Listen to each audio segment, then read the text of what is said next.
Bienvenue dans DigiCast, un podcast qui vous est proposé par l'ASBL Whittaker. Il documente l'inclusion numérique. Nous allons à la rencontre des publics, des acteurs de première ligne, des services publics, des élus et des entreprises qui sont concernés par les défis de dématérialisation de notre société. Whittaker est une ASBL qui veut faire du numérique un levier de progrès social pour toutes et tous et non plus un obstacle. Nous avons d'ailleurs créé la plateforme 123digit.be qui propose en libre accès des kits pédagogiques et des webinaires pour accompagner les personnes vers leur autonomie numérique.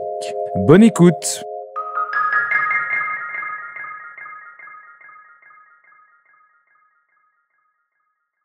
Les 3 prochains épisodes seront consacrés à la thématique du car sharing. Pour cette série spéciale, nous rencontrons les acteurs clés de l'autopartage en région de Bruxelles-Capitale pour faire le point sur l'état actuel du car sharing, son lien avec l'inclusion numérique, les solutions en place et les perspectives d'avenir. Avec le soutien de Bruxelles Environnement, nous documentons et informons sur cet enjeu de mobilité durable pour renforcer son accessibilité à tous les Bruxellois et les Bruxelloises. Je m'appelle David Timothée Bouanabad, je travaille à Bruxelles Mobilité au sein du service planification, dans le service planification au sein de la direction autorité organisatrice de la mobilité. Mon rôle est de traiter des services de mobilité, notamment les services de mobilité partagée et en particulier l'autopartage. Donc en mobilité partagée, il y a différents services. Il y a par exemple le cyclopartage, les trottinettes, les vélos partagés. Il y a aussi l'autopartage et moi je m'occupe en particulier d'autopartage. Je fais d'autres choses en plus, mais dans le cas qui nous occupe aujourd'hui, c'est vraiment l'autopartage qui est ma casquette. Et ça veut dire concrètement à la fois traiter le quotidien de l'autopartage dans les relations avec les opérateurs, des opérateurs qui demandent un agrément, qui ont des questions sur les services qu'ils offrent à Bruxelles. Faire le lien aussi entre nos services opérationnels, quand il y a des manifestations, quand il y a vraiment des questions très ponctuelles. Faire le lien entre nos services et les services d'autopartage, enfin les opérateurs. Mais il y a aussi tout un pan qui consiste à développer la stratégie autour de l'autopartage, donc vraiment ce qu'on souhaite en faire à Bruxelles, en région Bruxelles-Capitale. J'aurai l'occasion d'y revenir par la suite. Alors, je vois trois avantages en lien avec l'autopartage. Je pense que le premier avantage, qui est assez conséquent, c'est le caractère économique de l'autopartage. Pour une large partie de la population, ça coûte moins cher de payer l'utilisation d'un véhicule uniquement quand on en a besoin, plutôt que payer la propriété d'un véhicule. Donc il y a cet aspect économique qui constitue un premier avantage. Un second avantage, c'est l'efficacité du système dans la mesure où on utilise justement le véhicule que quand on en a besoin. Ce qui a 2 intérêts, je crois, c'est que on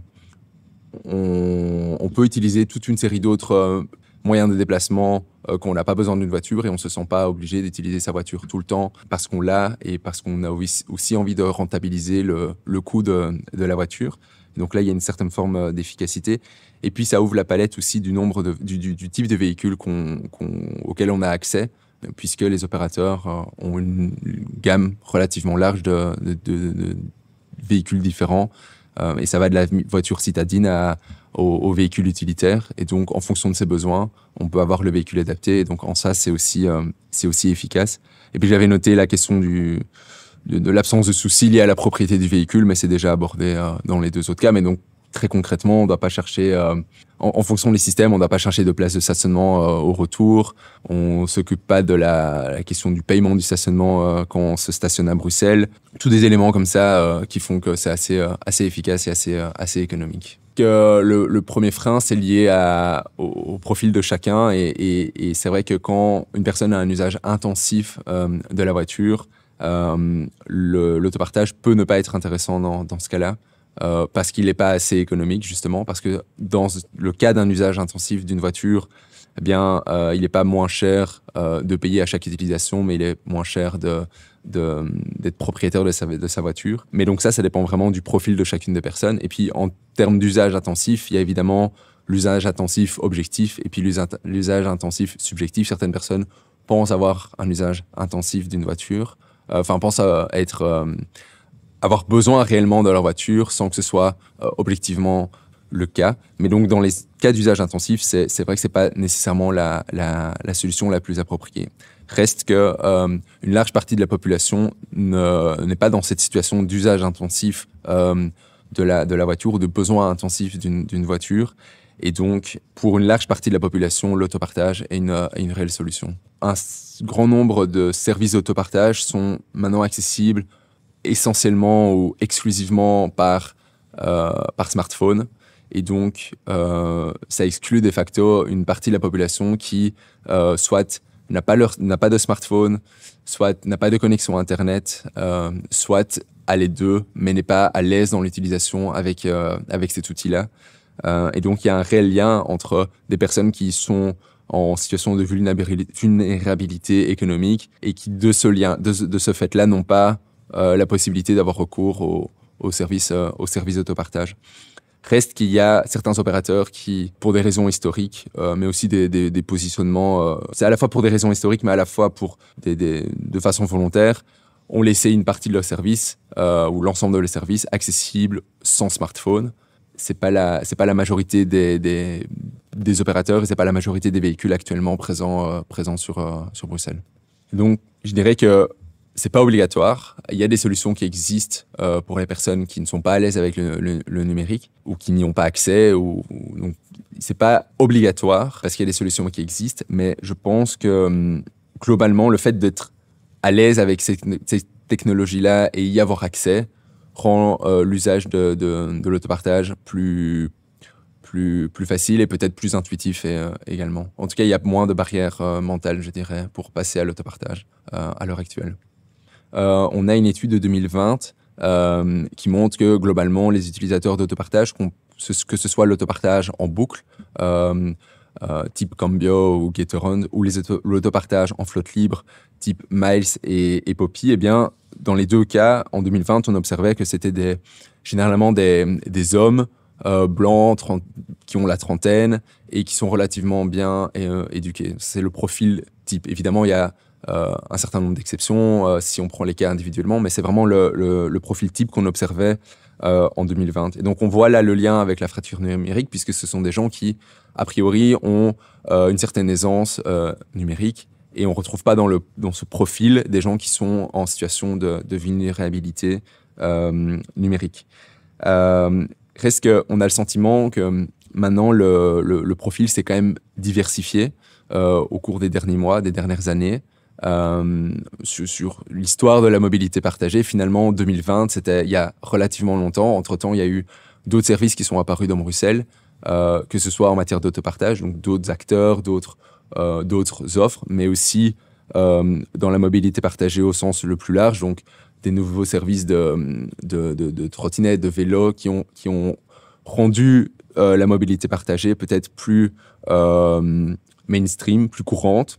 Et non seulement le public actuel en 2024, mais aussi le public actuel en région de Bruxelles-Capitale. Puisqu'il existe des études plus récentes que 2020 pour d'autres villes, d'autres régions, mais pas pour Bruxelles. Et on a envie de travailler avec des données prennent en compte les réalités bruxelloises.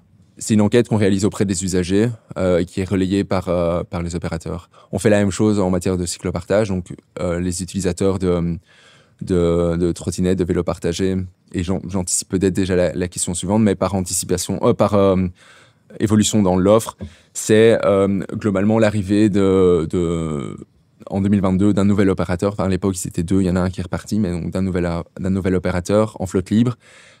Et depuis lors, l'augmentation du nombre de véhicules, une augmentation assez conséquente dans le nombre de véhicules présents, qui a participé à rendre le service plus crédible et à offrir une solution pour on pense, un public relativement diversifié et relativement large. En termes de véhicules, on est vraiment passé de 1000 véhicules, je dirais, autopartage il y a encore 2 ans, à maintenant près de 4700 véhicules pour Bruxelles, ce qui est vraiment énorme. Alors, on ne sait pas encore si ça correspond si cette offre-là correspond à la demande qu'on pourrait évaluer pour Bruxelles, et c'est des choses qu'on doit maintenant mieux affiner. Mais en tout cas, il y a un nombre. On pense que la masse critique de véhicules est atteinte et que ça devient une solution qui est visible dans l'espace public et qui parle à un certain nombre de personnes. Et donc, 4700 véhicules, 4 opérateurs pour l'autopartage réglementé, disons, avec une couverture du territoire qui est bien, enfin un territoire de la région Bruxelles-Capitale qui est bien couvert. Ça devient vraiment une solution crédible. Pour résumer, l'enjeu de l'autopartage, je pense, pour les prochains mois, les prochaines années, de notre point de vue en tant qu'autorité, ça va être de s'assurer que les services tels qu'ils existent aujourd'hui répondent aux objectifs sociétaux qu'on associe à la mobilité. Et si ce n'est pas le cas, orienter alors les services d'autopartage de sorte qu'ils puissent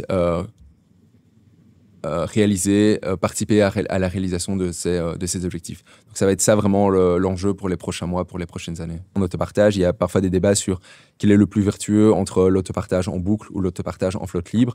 Et notre position reste à la corroborer avec les analyses qu'on souhaite mener. Mais notre intuition est de dire que c'est pas l'un ou l'autre finalement, mais c'est la combinaison des deux, parce que la combinaison des deux va répondre au plus grand nombre de besoins et finalement constituer ensemble une réelle alternative à la possession d'une voiture. Et juste pour parler de mobilité sharing, c'est vrai que la vision stratégique à laquelle on réfléchit pour l'instant ne porte pas exclusivement sur l'autopartage, mais à vraiment la portée la plus large possible. Si on prend les chiffres globaux, il y a quand même une large partie du territoire qui est couvert par les services d'autopartage. Si on prend par exemple l'autopartage en flotte libre, il y a vraiment 85% du territoire qui est couvert, et ça c'est repris dans un rapport d'autopartage qui a été récemment publié et qui porte sur l'année 2023. Donc chaque année, Parking Bruxelles fait un rapport sur les services pour l'année précédente. Et donc on voit en 2023 vraiment pour les services d'autopartage en flotte libre, 85% du territoire bruxellois est couvert. Et pour l'autopartage en boucle, on est aussi sur des chiffres similaires. Le territoire bruxellois est globalement couvert. Et maintenant, si on prend vraiment, si on se lance dans une analyse un peu plus fine, effectivement, on peut voir que en 2020, pour l'autopartage en boucle, il y avait des objectifs qui avaient été fixés. Enfin, en 2013, il y a des objectifs qui ont été fixés pour 2020 sur un nombre de stations à avoir commune par commune. Et il y a un certain nombre de communes qui ont atteint ces chiffres, qui ont même dépassé ces chiffres, ces objectifs, et d'autres qui ne les ont pas dépassés. Mais sur l'ensemble de la région, on est quand même à un pourcentage d'atteinte de ces objectifs de 125%. Donc les chiffres sur l'ensemble de la région pour l'autopartage en boucle ont aussi été atteints. Mais c'est vrai que quand on regarde, si on analyse commune par commune, c'est pas toujours le cas. Maintenant, c'est pas toujours des communes. On pourrait tordre le coup au cliché. Par exemple, si je prends la commune de Oudergem, on est à 79% d'atteinte. Alors qu'on pourrait considérer que dans cette commune-là, le public, le profil des habitants fait qu'on aurait dépassé ou atteint ces objectifs-là. Donc 78% pour la commune d'Oudergem. Là où à Berchem-Saint-Agathe, par exemple, on est à 131%. Donc il y a voilà, parfois effectivement des analyses plus fines à avoir commune par commune, mais je dirais que le profil du public, enfin des habitants, n'est pas nécessairement corrélé à une atteinte des objectifs et à un développement abouti de l'autopartage. Il y a parfois aussi des sortes de volontés politiques qui changent de commune en commune. Mais globalement, c'est quand même bien réparti, le territoire est quand même bien couvert.